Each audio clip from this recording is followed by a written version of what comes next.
সারা কল্পনা করাইলে বাবা একটা কথাই বলে এই সারাটার জন্য না রাইতের উপর শান্ত করে থাকতে পাবো না দিনের বেলা নেবো শান্ত করে থাকতে দিবে বলে তাদের ব্যাপারটা কি বলে খুলে বলতে থাকে হ্যাঁ এই বাবা কথা বলছে শুনে নাও তুমি নাই জানো কি আজ আমাদের রাজা ঘরের মেয়া বলে এই তেরোটি সমস্ত চারটা গ্রামবাসীকে আমরা জানাই দিয়ে নিমন্ত্রণ দেওয়া হ্যাঁ আর তুমি বলছো কি ব্যাপার বলে ও আচ্ছা আচ্ছা ব্যাপারটা সেটা নয় আমি বাড়িতে ছিলাম নাই বুঝলেন আপনি বাজার থেকে যাইছে বুঝলেন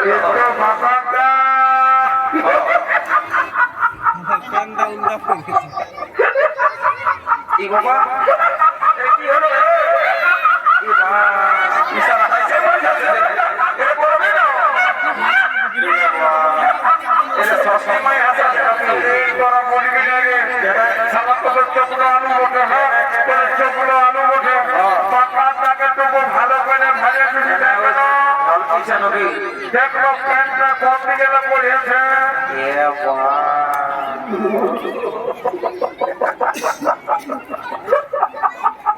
এরে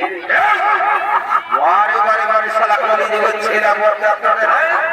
শালা কোন দিকে মাথা কোন দিকে বলছে শুনে রে ই বাবা শালা কাছে কাছে কোন টটকে গেছে না বাবা বারে বারে কলি দিবে এখন তো বলতে পারছো না এই যে ইয়কে নারের কাছে যদি কোন রকমের পৌঁছে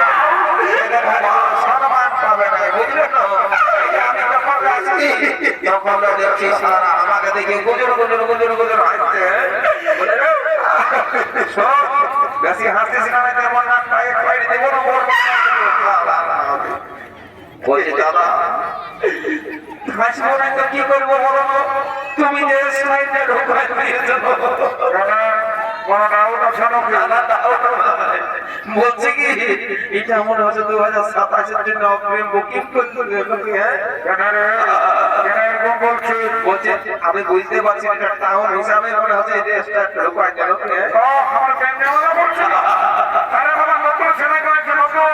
ঠিকই আছে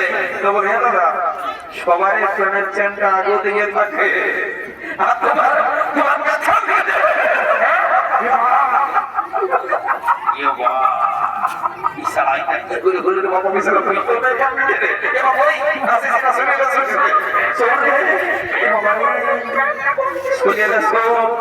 এই চাকরা নাই আমার একটা সুগাম আছে বুঝলেন তো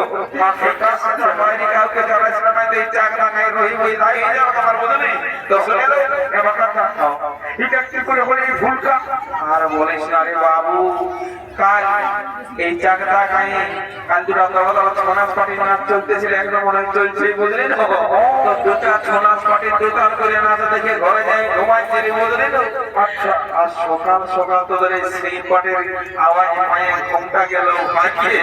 আর পেটটা সারা কোন দিকে যে হড়ছড়া করে পড়ে চলে আমি বুঝতেই নাই বলবি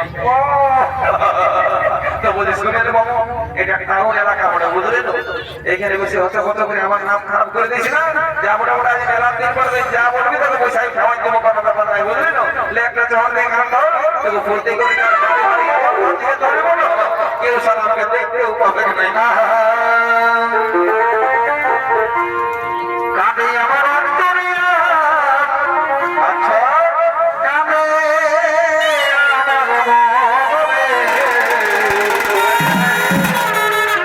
জীবন খাওয়া সুপনে তো